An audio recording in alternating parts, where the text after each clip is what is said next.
Ceci est un système de mesure de débit pour les liquides et les gaz. Il fonctionne selon le principe de mécanique des fluides, sans aucune pièce mobile. Nous l'appelons le fluidistor. Le principe est simple.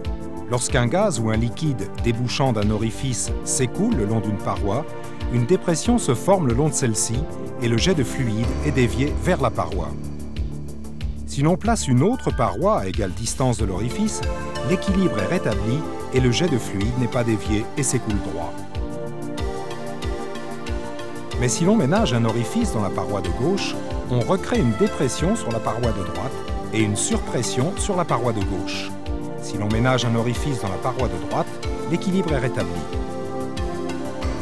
Si les orifices sont équipés de clapets, on peut diriger le jet de fluide en fermant l'un ou l'autre de ces clapets. En ouvrant ou en fermant les clapets avec une certaine fréquence, on fait osciller l'écoulement à la même fréquence.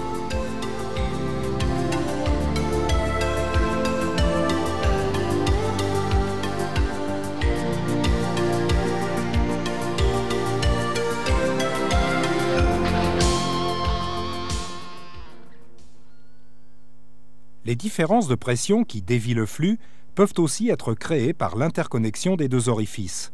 On peut également placer un déflecteur au milieu de l'écoulement du fluide. Nous avons alors créé un oscillateur fluidique. Lorsque le jet de fluide débouche dans l'appareil, il doit choisir un passage à droite ou à gauche du déflecteur, car celui-ci rend son passage instable. Une dépression est donc créée du côté où l'écoulement est proche de la paroi. À cause de ce déséquilibre, une partie du fluide venant du côté où la pression est la plus forte va passer de l'autre côté par le canal d'interconnexion. Ce flux de fluide est appelé flux de contrôle. La pression la plus faible se retrouve maintenant de l'autre côté et le flux principal va aussi se diriger vers ce côté. La situation s'est inversée et le flux de contrôle va se diriger aussi de l'autre côté pour combler la différence de pression, entraînant de nouveau le flux principal. Nous avons donc complété un cycle ou une impulsion. La fréquence d'oscillation est proportionnelle à la vitesse de passage du fluide. Chaque impulsion représente un volume spécifique du jet de fluide passant dans l'appareil. Étant donné que le fluidistor n'est composé que de canaux fixes et ne contient pas de pièces mobiles, les risques d'usure sont nuls et l'appareil est toujours précis.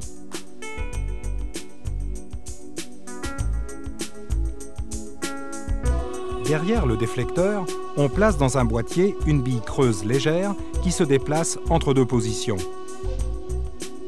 Lorsque le flux principal passe à gauche du boîtier, la bille est attirée à droite et inversement, suivant le rythme de passage de ce flux à droite et à gauche du déflecteur.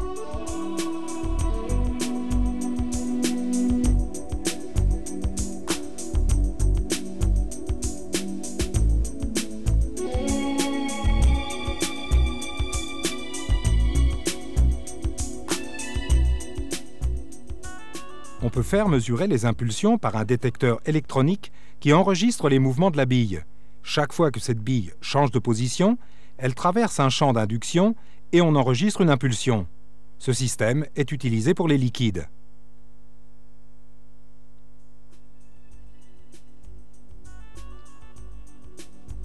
En ce qui concerne les gaz, l'impulsion provient d'un capteur thermique installé dans le canal d'interconnexion. À chaque passage du gaz dans le canal d'interconnexion, le capteur est soumis à une baisse de température et cela est enregistré comme une impulsion.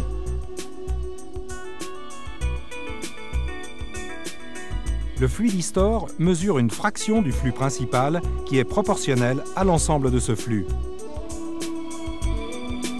Cette fraction du flux principal est obtenue en dérivation grâce à un étranglement du canal principal du fluidistor.